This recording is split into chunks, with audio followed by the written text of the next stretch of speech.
The county is also taking steps to save money and help those struggling with addiction through its Drug Treatment Alternative to Prison program, or DTAP for short.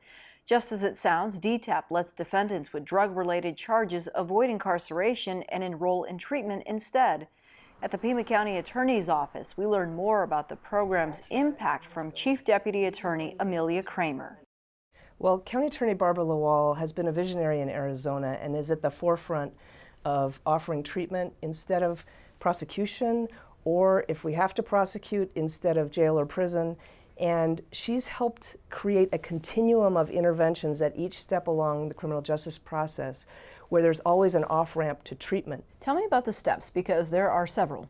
Covers the gamut. So if someone is arrested for, let's say, shoplifting and trespassing at the Circle K, and he has drugs in his pocket when he's patted down by police, he's not only going to be charged with the low-level misdemeanor of shoplifting and trespassing, but also with felony drug possession, and that's a serious crime.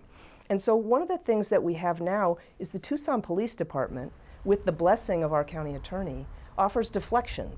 In other words, they can take that person to treatment and deflect them away from the jail. Now, the police will seize the drugs. They're not going to leave someone in possession of illegal drugs. But at the choice of the suspect, rather than take them to jail, they can offer taking them to treatment at Kodak or at Community Bridges, which are two different treatment facilities. The next step is, if there is an arrest made, at that point, after they've been charged with felony drug possession, they have a chance to get out of prosecution. So our office has created a felony drug diversion program where we offer treatment instead of prosecution.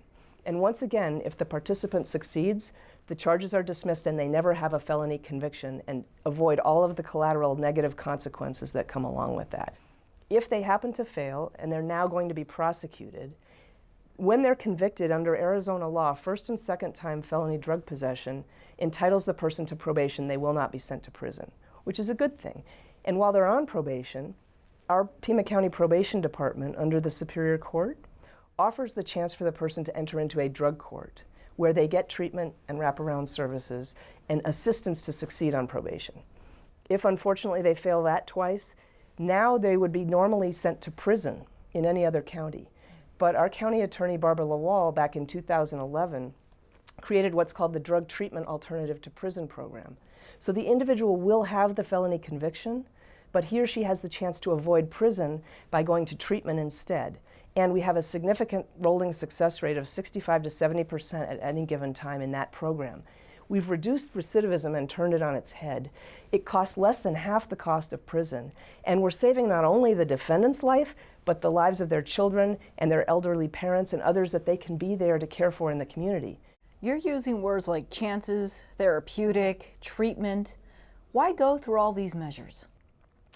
It's the right thing to do, it's the cost-effective thing to do, and it's the way we can attack the opioid epidemic, the meth epidemic, and reduce recidivism in our criminal justice system. So it makes sense all the way around.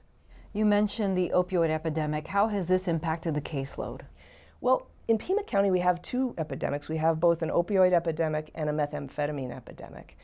And unfortunately, we have a lot of people who suffer from polysubstance use who are addicted to both and multiple drugs. And some of them suffer also from mental illness. We see police making more and more arrests for drug possession because it's so prevalent in our community. And as you know, we're close to the Mexico border. A lot of these drugs are being imported across the border and brought into the United States through southern Arizona. Well, some of those drugs siphon off of the transportation routes and distribution routes right here into our community in Pima County. And unfortunately, there are a lot of people who try the drugs, get addicted, and then can't stop. You've been in this office for nearly 20 years. You listed some of the successes. How are you measuring success with programs like this one?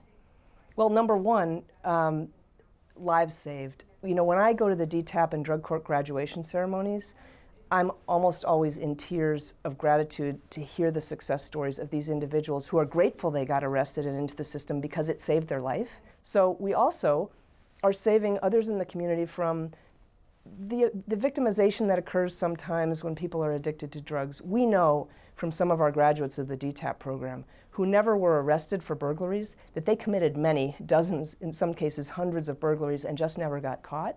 And so they've been victimizing the community as a result of their addiction.